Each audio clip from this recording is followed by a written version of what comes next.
বন্ধুরা কেমন আছো? আজকে আমি তোমাদেরকে কোনো স্বাস্থ্য টিপস দিব না, একটি গুরুত্বপূর্ণ পরামর্শ দিব যা না জানার কারণে অধিকাংশ ছেলেদের পুরুষাঙ্গ নষ্ট হয়ে যায়।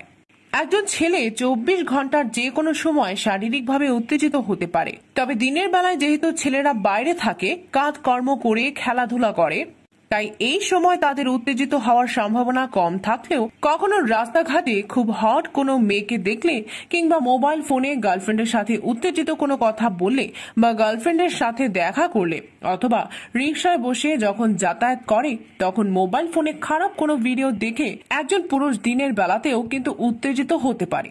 যেহেতু ছেলেরা উত্তেজিত হলে তাদের লিঙ্গ শক্ত হয়, তাই বাইরে যখন প্যান্ট পরা অবস্থায় থাকে তখন লিঙ্গ উত্তেজিত হয়ে শক্ত হলেও কিন্তু সোজা হয়ে দাঁড়াতে পারে না।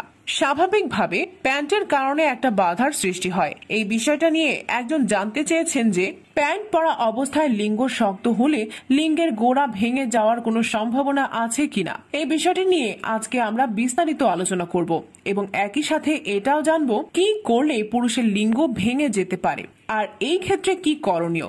তাই প্রত্যেক পুরুষকে অনুরোধ করব ভিডিওটি সম্পূর্ণ দেখুন, তাহলে নানা ধরনের বিপদ থেকে নিজেকে রক্ষা করতে পারবেন। বন্ধুরা, তোমরা ঘরের বাইরে থাকা অবস্থায় কিংবা প্যান্ট পরা অবস্থায় যদি তোমাদের শরীরে উত্তেজনা আসে, তাহলে এই সময় মনকে অন্যদিকে কনভার্ট করতে হবে। এই সময় লিঙ্গ শক্ত হলে ঠিক মতো দাঁড়াতে পারবে না। ভুলেও এই সময় লিঙ্গের ওপর হাত দিয়ে লিঙ্গ নিচের দিকে চাপ দেবে না, কারণ লিঙ্গের গোড়ায় অনেক ছোট ছোট রগ রয়েছে। এইগুলো কিন্তু ছিঁড়ে গিয়ে মারাত্মক দুর্ঘটনা ঘটতে পারে। অনেক সময় দেখা যায় রাস্তাঘাটে লিঙ্গ শক্ত হয়ে গেলে নিজের হাতে লিঙ্গ নিচের দিকে চেপে ধরে রাখে যাতে অন্য কারো দৃষ্টিতে না পড়ে। এর ফলে দেখা যায় লিঙ্গের গোড়ায় এক ধরনের চিনচিনে ব্যথা অনুভব হয়, যেটা একটানা দীর্ঘ সময় ধরে চলতে থাকে। যদি কখনো রাস্তাঘাটে আপনি এরকম পরিস্থিতির সম্মুখীন হন, তাহলে আপনার কাছে যদি আশেপাশে কোথাও বসার জায়গা থাকে তাহলে চুপ করে বসে পড়ুন। যদি একেবারে বসার জায়গা না থাকে তাহলে এমন একটা জায়গায় দাঁড়ান যেখানে কেউ আপনার সামনাসামনি না আসে, অথবা আপনার হাতে যদি কোনো কিছু থাকে তাহলে সেটা দিয়ে নিজের অঙ্গ কিছুটা আড়াল করে রাখুন।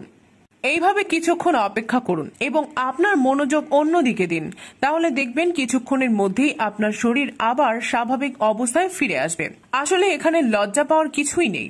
আপনার শরীরে হরমোনের ক্ষরণ যদি বেশি থাকে তাহলে আপনি যে কোনো সময় উত্তেজিত হয়ে যেতে পারেন। যদি মেয়েদের দিকে খারাপ দৃষ্টিতে তাকানোর অভ্যাস থাকে তাহলে এটা পরিহার করুন। এটা আপনাকে রাস্তাঘাটে বিব্রতকর পরিস্থিতিতে ফেলবে।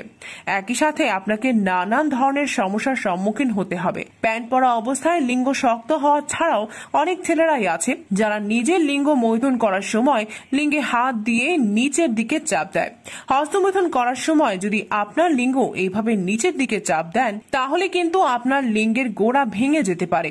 আবার স্ত্রী যদি স্বামীর ওপর থেকে, অর্থাৎ স্বামী বিছানায় শুয়ে থাকে এবং স্ত্রী স্বামীর ওপরে উঠে কাজ চালিয়ে যায়, এই অবস্থায় যদি সাবধানতার সাথে রতিক্রিয়া না চালায় তাহলেও কিন্তু অসতর্কতার কারণে লিঙ্গের গোড়ায় আঘাত লাগতে পারে।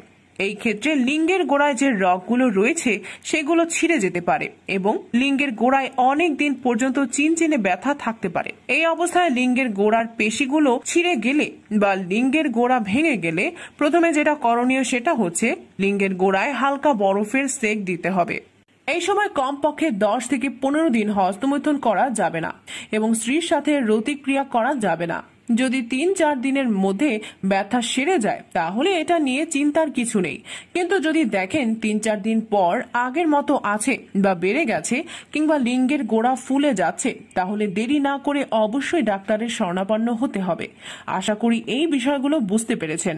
এই বিষয়ে কিছু জানার থাকলে অবশ্যই কমেন্ট করবেন। ভিডিওটি ভালো লাগলে একটি লাইক দিয়ে বন্ধুদের সাথে শেয়ার করে দিন। পরবর্তী ভিডিও সবার আগে পেতে চ্যানেলটি সাবস্ক্রাইব করে পাশে থাকা বেল আইকনটি বাজিয়ে দিন। ধন্যবাদ।